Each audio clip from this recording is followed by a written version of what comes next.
Hi, I'm Scott, a miniature maniac, and today we're going to paint a Blood Angel Primaris Space Marine.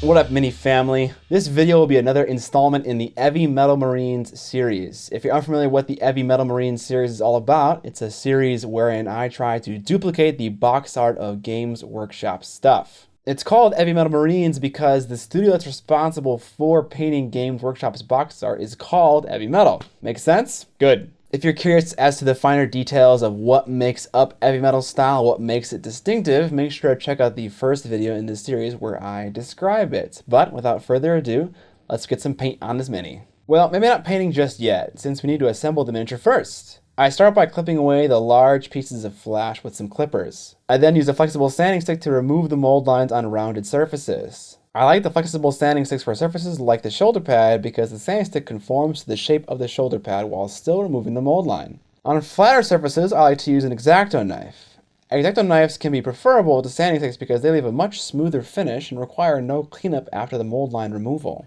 Some mold lines run through recesses, which can be annoying. Use an assortment of tools to dig these guys out. Establishing nice edges by removing all the flash will make painting the miniature much easier later. Particularly on the ridges of the gun, I found that folding a piece of sandpaper and sanding in between the ridges can be the easiest way to get rid of these finicky mold lines. On the areas where we used files and sanding sticks to remove mold lines, we want to polish it with a high grit sandpaper. I'm using 500 grit in this case, and using water to make the finish even better. Don't forget to drill out the gun barrel. This could be the best miniature in the world, but if you forgot to drill out the gun barrel, it's worthless. No. I first create a starting hole with like a pokey tool. This helps my drill bit not wander while I'm drilling. I use a hand drill to drill out this hole. Since last time I used a Dremel, I got a few of you guys excited in the comment section. I used an X-Acto knife to widen the hole a little bit more. This could also be solved by having a larger diameter drill bit. I also shave off the flash from the drill bit to true up the end of the barrel. The next stage is to wash off all the plastic bits. I don't know if this is necessary, but I'm going to give it a shot. I use warm soapy water and an old toothbrush, getting into all the nooks and crannies. This removes any of that remaining flash before priming stage, preventing it from being fossilized into the miniature. After I washed it, it felt less oily and more tactile and also looked more matted. If you're impatient like me, you can use the hairdryer to dry it faster. This is also a fantastic way to lose the bits extremely quickly. Now we're going to glue the torso of the miniature together with Tamia thin cement. This product is used in a slightly interesting way. You dry fit the miniature together and then apply the glue to the seams. The glue is so thin that it seeps into the crevice and melts the joint together, kind of like welds. It also kind of fills the gap. I say kind of because it doesn't really do that great of a job.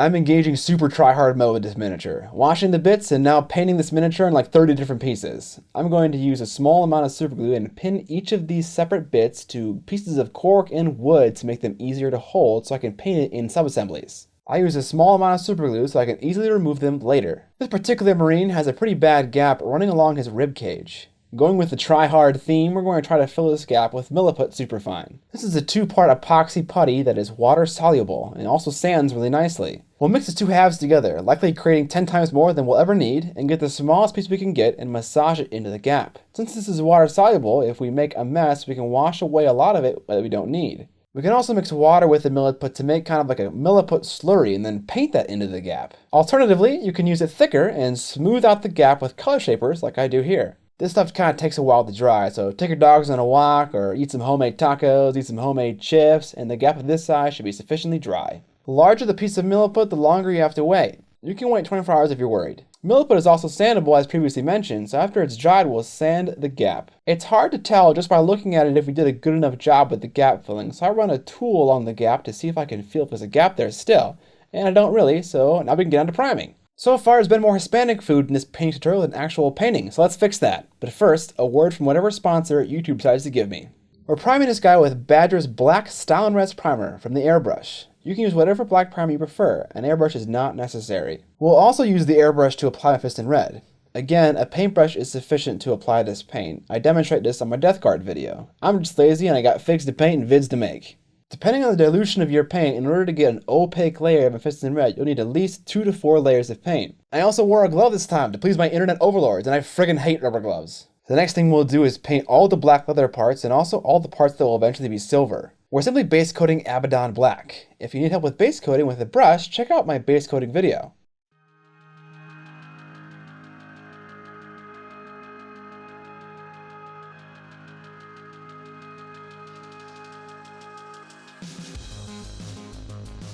I also discovered during this process that I missed the mold line. Don't be afraid to scrape it off at this point and then just apply a little paint over the bare plastic. Who needs primer anyways?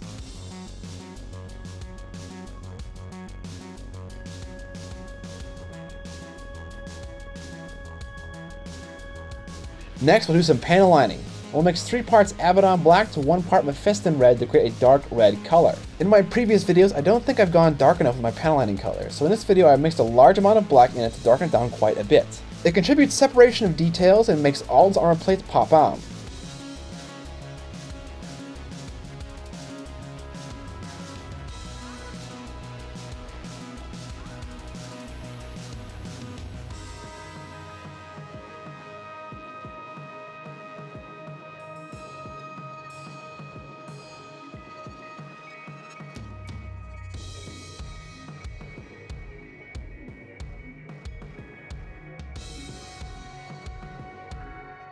Don't be afraid to reapply Mephiston red to make these lines sufficiently thin and also straight. I would show you footage of me doing this, but my head got in the way on every single shot. I know. Talent.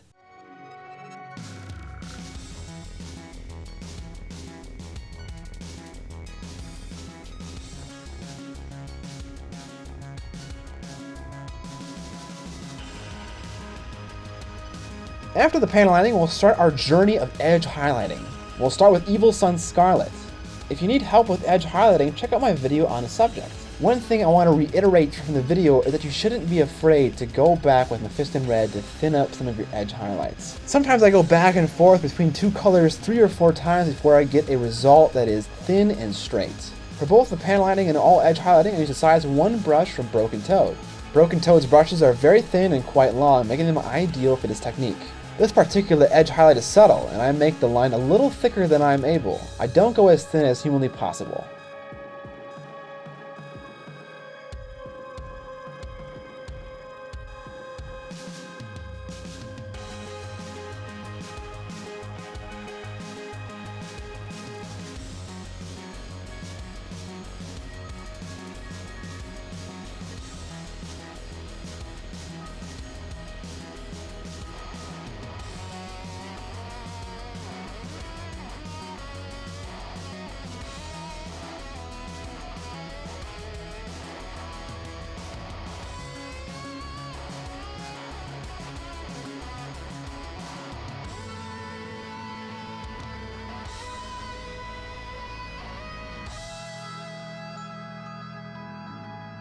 Sometimes we will emphasize something that isn't actually an edge, like next to the mohawk thing on the head or under the pectoral muscle on the chest.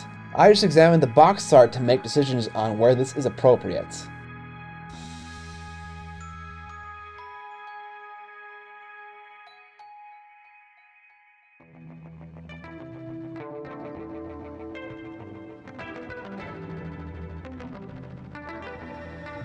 The next edge highlight is Fire Dragon Bright. With this particular color, I am trying to paint thinly. I want both edge highlights to show up, so I'm making sure that I don't cover up the previous edge highlight.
The final edge highlight is done with Kislev Flesh. Since I can't necessarily paint my lines any thinner, This last edge highlight will focus primarily on where the lines meet in the corner. On longer edge highlights, I will also paint a little accent with this color right in the middle of the line. Use this color sparingly, just to add little pops of color on the Mini. This will finish off our edge highlighting of the red armor.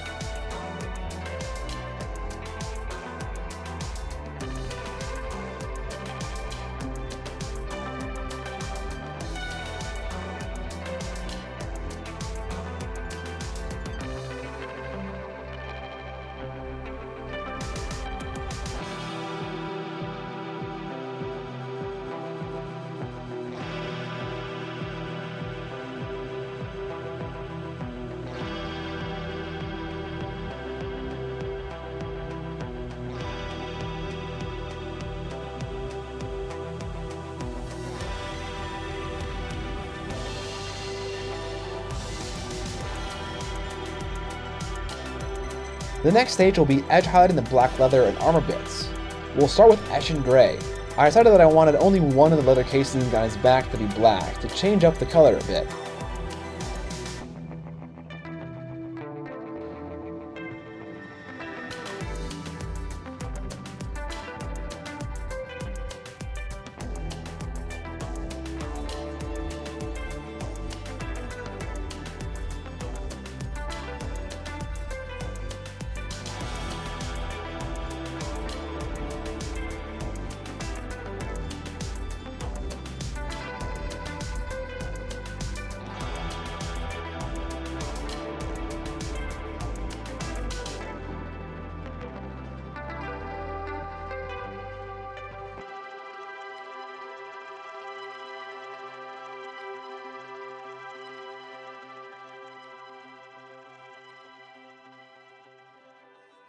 The second and final edge highlight on the black bits will be done with Codex Gray, a brighter gray. Feel free to use any brighter gray you want. You can even mix black with white and tune it to the brightness that you desire.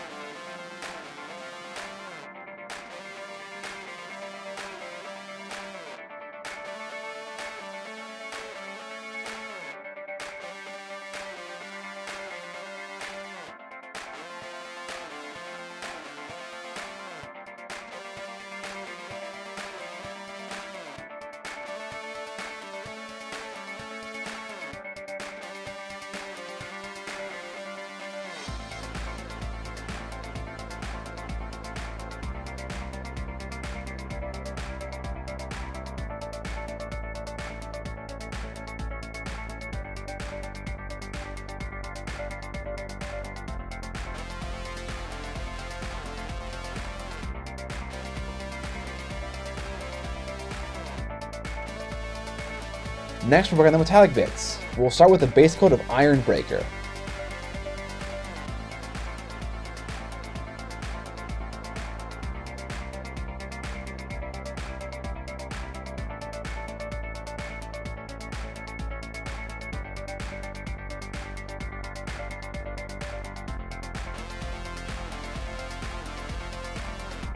After that, we'll darken it down with a shade of Nuln Oil. Sometimes the Nuln Oil doesn't do a good enough job defining the details. A good example is on the little recess on the helmet tubes. In situations like this, I'll simply paint a line with Abaddon Black into the recess. Following the shade, we'll do a mixture of layering and edge highlighting with Stormhost Silver. On the smaller bits, we'll hit their edges. On larger bits like the muzzle and the ammo clip, we'll do more of a layer with Stormhost Silver.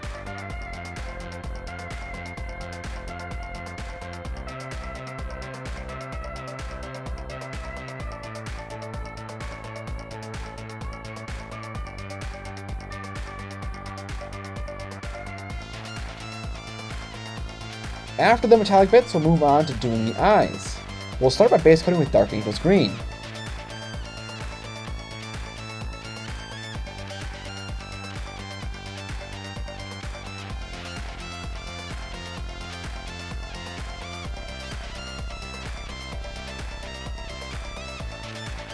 After this, we'll layer on some Snot Green, focusing on the portion of the lens that's more towards the middle of the face.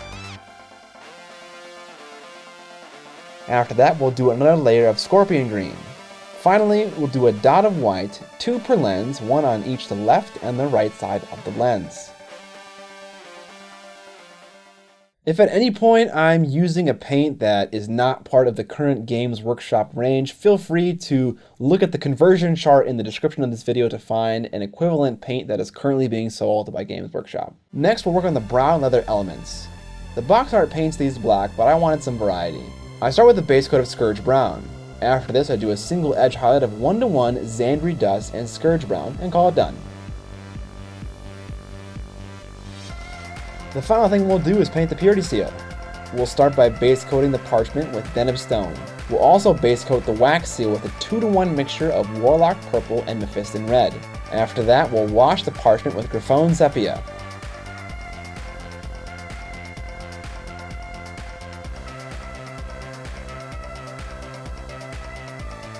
Next, we'll add some white to our wax color mixture to make a pink and highlight the little details of the wax seal. After the Griffon Sepia wash is dry, we'll take Deneb Stone a second time and reapply it to the parchment, making sure to preserve the effects of the wash in the deepest recesses of the parchment. We'll then do a final highlight on the parchment with pure white.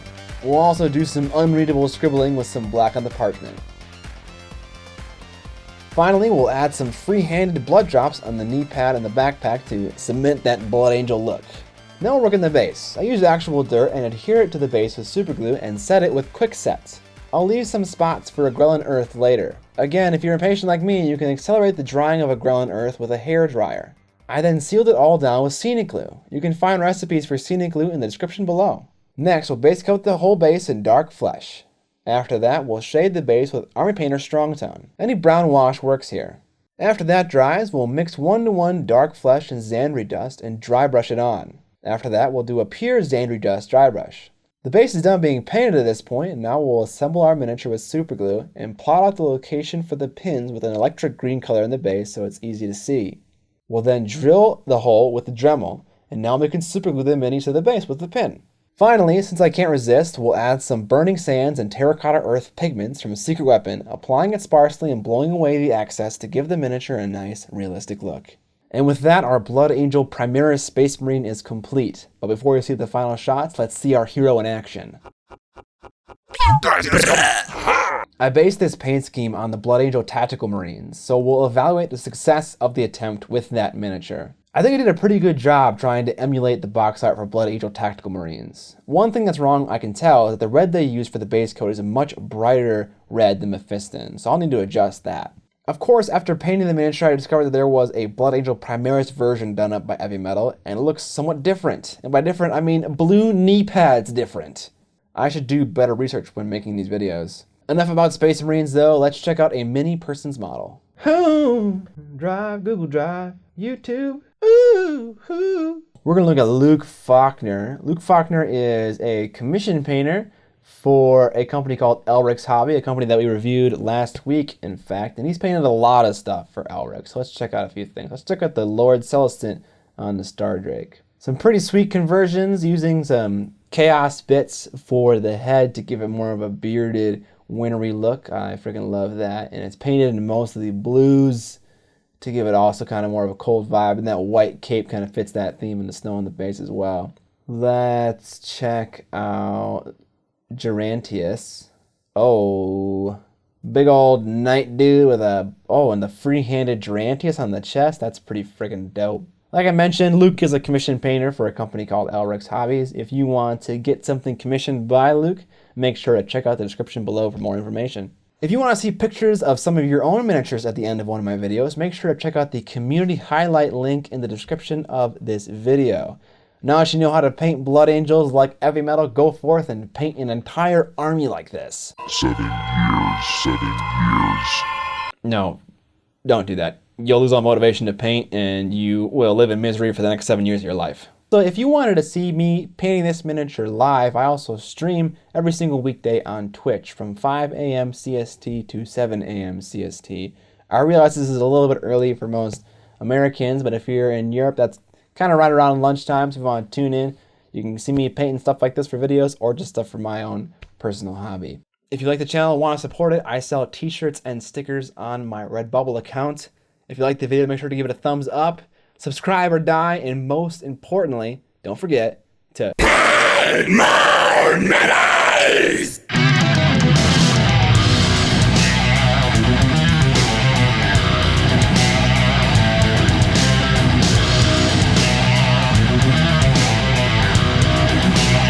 So far, there's been more Hispanic food in this painting. Fuck. How about Google? A word from whatever sponsor Google decides to give me. That's even harder to say.